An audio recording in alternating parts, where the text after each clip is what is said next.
सर्वसामान्य जनतेचा बुलंद आवाज सांगली न्यूज नेटवर्क। अलमट्टीची उंची वाढीबाबत प्रशासन गंभीर नाही, प्रवक्ते संतोष पाटील। प्रवक्ते माननीय संतोष पाटील यांनी घेतलेल्या पत्रकार बैठकीमध्ये माहिती दिली की 2005, 2006, 2019, 2021 आणि 2024च्या महापुरानंतरही प्रशासनाची कोणतीच कारवाई होताना दिसून येत नाही। याबाबत शासन व प्रशासन गंभीर का नाही, याबाबत नागरिकांच्यातून उलटसुलट चर्चा सुरू आहेत।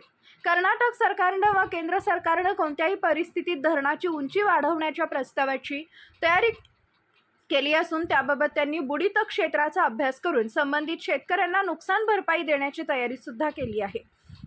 अलमट्टी धरणाची उंची दरवाजे सोडले तर जवळपास 524.256 मीटर बांधलेले असून दरवाजे 524.256 तयार करून लावायचे राहिले आहेत। सुप्रीम कोर्टानं 25 एप्रिल 2000च्या निकालानुसार संबंधित उंची वाढवण्यास आंध्र प्रदेशाची हरकत असल्यानं सुप्रीम कोर्टानं हे दरवाजाची उंची कमी करून 519.60 मीटर ठेवण्याचे आदेश दिले। कर्नाटक पाणी वाटप लवादाच्या निर्णयानुसार उंची वाढवण्याची तयारी कर्नाटक अलमट्टी धरण अधिकारी केंद्र सरकारकडे पाठपुरावा करत आहेत। त्याकरता अधिसूचना निघावी म्हणून केंद्रात बैठकीची मागणी केली आहे। हा निर्णय पश्चिम महाराष्ट्रातील सांगली, सातारा, कोल्हापूर नदीकाठच्या शेतकऱ्यांच्यासाठी धोकादायक आहे। खासदार माननीय विशालदादा पाटील संसदेमध्ये तारांकित प्रश्न उभा करून त्याच्यावर जे उत्तर दिले त्यामध्ये जलशक्ती मंत्री CR पाटील म्हणाले की पाणी वाटप लवादाच्या निर्णयानंतर महाराष्ट्र राज्य, आंध्र राज्य व तेलंगणा राज्य यांनी उंची वाढीबद्दल कोणतीही तक्रार दिलेली नाही।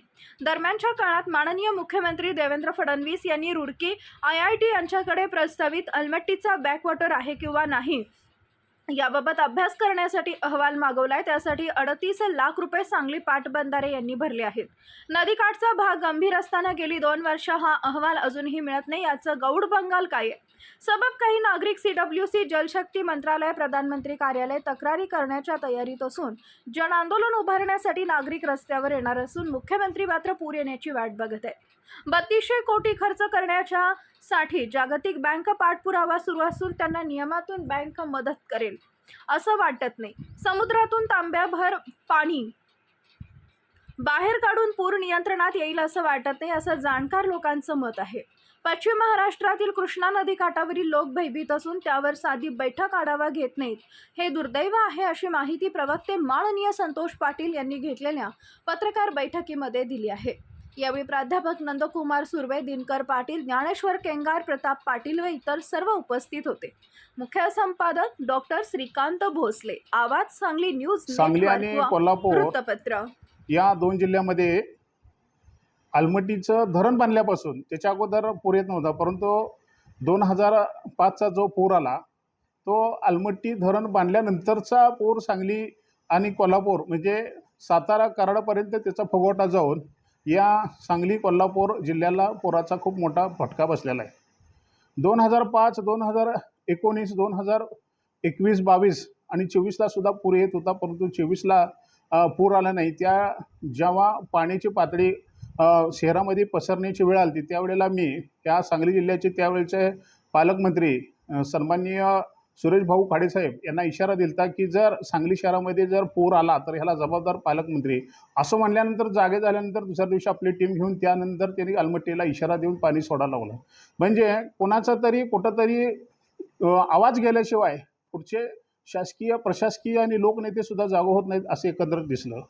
या सांगली कोल्हापूरला फटका बसत आहे या संदर्भाचा आवाज सन्माननीय विश्वजित कदम साहेब, सन्माननीय जयंतराव पाटील साहेब, सन्माननीय रोहित दादा आणि सन्माननीय अरुण लाड साहेब यांच्या नेतृत्वाखाली विधिमंडळामध्ये ह्या सांगली कोल्हापूर पूरबाबत अनेक वेळा प्रश्न विचारले गेलेले आहेत, परंतु शासकीय जे प्रतिनिधी असतात ते ढम्मगतीने किंवा त्याचा कुठलाच दबाव किंवा आम्ही त्याच्यात नाहीच अशा प्रकारे वागू लागले आहेत। या सांगली जिल्ह्याचे खासदार सन्माननीय विशालदादा पाटील यांनी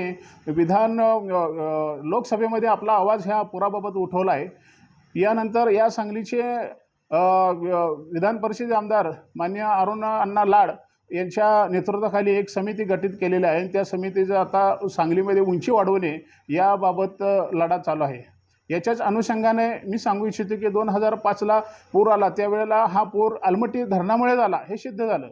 2019ला ज्यावेळेला पूर आला त्यावेळेला त्या 2019च्या वेळेला मुख्यमंत्री देवेंद्र फडणवीस होते आणि हे एका सांगली जिल्ह्याला भेट देण्यासाठी आलते. त्यांचा कच्ची भवन या ठिकाणी कार्यक्रम होता आणि मी त्यांना निवेदन द्यायला गेलो, परंतु पोलिसांना मला सोडलं नाही. तरी पण मला एकट्या कसं तरी जाऊ दिलं वरती आणि ज्या वेळेला बाहेर आले त्यावेळेला मी त्यांना मोठ्यानं घोषणा दिली की हा अलमट्टी धरणामुळे अलमट्टीची उंची वाढल्यामुळे हा खरं पूर येतोय, तुम्ही लक्ष द्या. माझं निवेदन नाही घेता ते गेले तिथून.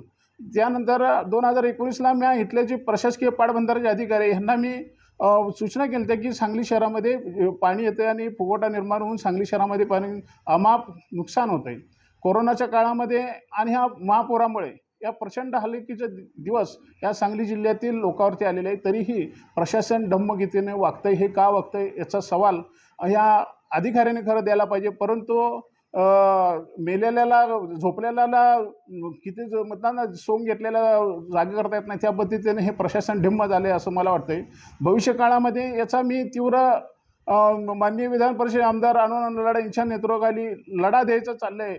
त्या अनुषंगाने आम्ही या ठिकाणी सांगली जिल्ह्यातील सर्व आमदार रोहितदादा असतील, बाळासाहेब कदम साहेब असतील, माननीय जयंत पाटील साहेब असतील किंवा अनेक या जिल्ह्याचे नेते आपल्या आपल्या पद्धतीने काम करत, तरीही प्रशासन डम्मगतीने उंची वाढवण्याला विरोध करत नाही.